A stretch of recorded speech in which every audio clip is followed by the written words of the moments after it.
220 ቀናችን ሆኗል። በእግዚአብሔር ጸጋ መስከረም 1 ዘፍጥረት 1 ብለን የእግዚአብሔርን ቃል ማንበብ ከጀመርን እስከ ጳጉሜ 5 ራዕይ 22 ድረስ እያነበብንና እያጠናን እንቀጥላለን። ዛሬ የምናነበው ክፍል ትንቢተ ኢሳይያስ ከምዕራፍ 37 ጀምሮ እስከ 39 ድረስ ያለውን ነው። አብረን እናንብብ። ትንቢተ ኢሳይያስ ምዕራፍ 37 በጌታ በኢየሱስ ስም አነባለሁ። እንዲህም ሆነ ንጉሱ ሕዝቅያስ ይህን በሰማ ጊዜ ልብሱን ቀደደ፣ ማቅም ለበሰ፣ ወደ እግዚአብሔርም ቤት ገባ። የቤቱንም አዛዥ ኤልያቄምን፣ ጸሐፊውንም ሳምናስን፣ የካህናቱንም ሽማግሌዎች ማቅ ለብሰው ወደ ነቢዩ ወደ አሞጽ ልጅ ወደ ኢሳይያስ ይሄዱ ዘንድ ላካቸው። እነርሱም ሕዝቅያስ እንዲህ ይላል፣ ይህ ቀን የመከራና የተግሳጽ የዘለፋም ቀን ነው። ልጆች የሚወለዱበት ጊዜ ደርሷል፣ ለመውለድም ኃይል የለም። ምናልባትም በሕያው አምላክ ላይ ይገዳደር ዘንድ ጌታው የአሦር ንጉስ የላከውን የራፋስቂስን ቃል አምላክህ እግዚአብሔር ይሰማ እንደሆነ አምላክህ እግዚአብሔርም ስለሰማው ቃል ይገስጸው እንደሆነ ስለዚህ ለቀረው ቅሬታ ጸልይ አሉት። እንዲሁም የንጉሱ የሕዝቅያስ ባሪያዎች ወደ ኢሳይያስ መጡ። ኢሳይያስም ለጌታችሁ እግዚአብሔር እንዲህ ይላል፣ የአሦርን ንጉስ ባሪያዎች ስለሰደቡኝ ስለሰማው ቃል አትፍራ። እነሆ በላዩ መንፈስን እሰዳለሁ፣ ወሬንም ይሰማል፣ ወደ ምድሩም ይመለሳል፣ በምድሩም በሰይፍ እንዲወድቅ አደርጋለሁ በሉት አላቸው። የአሦርም ንጉስ ከለኪሶ እንደራቀ ሰምቶ ነበርና ራፋስቂስን ተመልሶ በልብና ሲዋጋ አገኘው። እርሱም የኢትዮጵያ ንጉስ ቲርሃቅ ሊወጋህ መጥቷል የሚል ወሬ ሰማ። በሰማም ጊዜ ወደ ሕዝቅያስ መልእክተኞችን ላከ፣ እንዲህ ሲል ለይሁዳ ንጉስ ለሕዝቅያስ እንዲህ ብላችሁ ንገሩት፣ ኢየሩሳሌም በአሦር ንጉስ እጅ አትሰጥም ብሎ የምትታመንበት አምላክህ አያታልህ። እነሆ የአሦር ነገስታት በምድር ሁሉ ላይ ያደረጉትን እንዴትስ እንዳጠፏቸው ሰምተሃል። አንተስ ትድናለህን? አባቶቼ ያጠፏቸውን ጎዛንን፣ ካራንን፣ ፊራስን በተላሳር የነበሩትን የኤድንን ልጆች የአሕዛብ አማልክት አዳኗቸውን? የሐማት ንጉስ፣ የአርፋድ ንጉስ፣ የሴፈር ዋይም ከተማ ንጉስ፣ የሄናና የኢዋ ንጉስ ወዴት አሉ? ሕዝቅያስም ደብዳቤውን ከመልእክተኞች እጅ ተቀብሎ አነበበው። ሕዝቅያስም ወደ እግዚአብሔር ቤት ወጥቶ በእግዚአብሔር ፊት ዘረጋው። ሕዝቅያስም ወደ እግዚአብሔር እንዲህ ብሎ ጸለየ። አቤቱ በኪሩቤል ላይ የምትቀመጥ የእስራኤል አምላክ የሰራዊት ጌታ ሆይ፣ አንተ ብቻህን የምድር መንግስታት ሁሉ አምላክ ነህ። ሰማይና ምድርን ፈጥረሃል። አቤቱ ጆሮህን አዘንብልና ስማ። አቤቱ ዓይንህን ክፈትና እይ። በሕያው አምላክ ላይ ይገዳደር ዘንድ የላከውን የሰናክሬምን ቃል ስማ። አቤቱ በእውነት የአሦር ነገስታት ዓለሙን ሁሉ አገሮቻቸውንም አፍርሰዋል፣ አማልክቶቻቸውንም በእሳት ላይ ጥለዋል። የእንጨትና የድንጋይ የሰው እጅ ስራ ነበሩ እንጂ አማልክት አልነበሩምና ስለዚህ አጥፍተዋቸዋል። እንግዲህም አምላካችን አቤቱ የምድር መንግስታት ሁሉ አንተ ብቻ እግዚአብሔር እንደሆንክ ያውቁ ዘንድ ከእጁ አድነን። የአሞጽ ልጅ ኢሳይያስ እንዲህ ብሎ ወደ ሕዝቅያስ ላከ። የእስራኤል አምላክ እግዚአብሔር እንዲህ ይላል፣ ስለ አሦር ንጉስ ስለ ሰናክሬም ወደ እኔ ለምናሃልና እግዚአብሔር ስለ እርሱ የተናገረው ቃል ይህ ነው። ድንግሊቱ የጽዮን ልጅ ቀላል አድርጋሃለች፣ በንቀትም ስቃባሃለች። የኢየሩሳሌም ልጅ ራሷን ነቅንቃባሃለች። የተገዳደርከው የሰደብከውስ ማን ነው? ቃልህንስ ከፍ ከፍ ያደረክበት ዓይንህንስ ወደ ላይ ያነሳህበት ማን ነው? በእስራኤል ቅዱስ ላይ ነው። አንተም በሰረገላዬ ብዛት ወደ ተራሮች ከፍታ ወደ ሊባኖስ ጥግ ላይ ወጥቻለሁ። ረጅሞቹንም ዝግባዎች የተመረጡትንም ጥዶች እቆርጣለሁ። ወደ ከፍታውም ዳርቻ ወደ ቀርሜሎስ ዱር እገባለሁ። ቆፈርኩም፣ ውሃ ጠጣው፣ የግብፅንም ወንዞች ሁሉ በእግሬ ጫማ አደርቃለሁ ብለህ በባሪያዎች እጅ በጌታ ላይ ተገዳደርክ።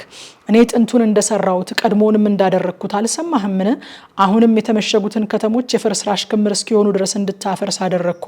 ስለዚህ የሚኖሩባቸው ሰዎች እጃቸው ዝሏል፣ ደንግጠውም ታውከዋል። እንደ ምድረ በዳ ሳር፣ እንደ ለመለመም ቡቃያ፣ በሰገነትም ላይ እንዳለ ሳር ሳይሸት ዋግ እንደመታውም እህል ሆነዋል። እኔ ግን መቀመጫህንና መውጫህን መግቢያህንም በእኔም ላይ የተቆጣኸውን ቁጣ አውቄአለሁ። ቁጣህና ትዕቢትህ ወደ ጆሮዬ ደርሷልና ስለዚህ ስናጋይን በአፍንጫህ ልጓሜንም በከንፈርህ አደርጋለሁ። በመጣህበትም መንገድ እመልስሃለሁ።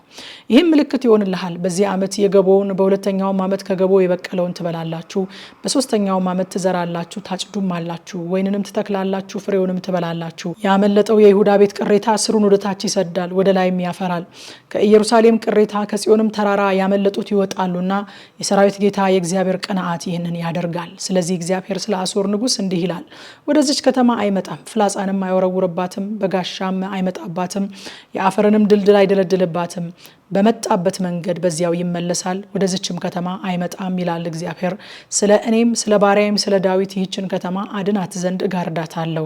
የእግዚአብሔር መልአክ ወጣ፣ ከአሦራውያንም ሰፈር 185,000 ገደለ። ማለዳም በተነሱ ጊዜ እነሆ ሁሉ በድኖች ነበሩ።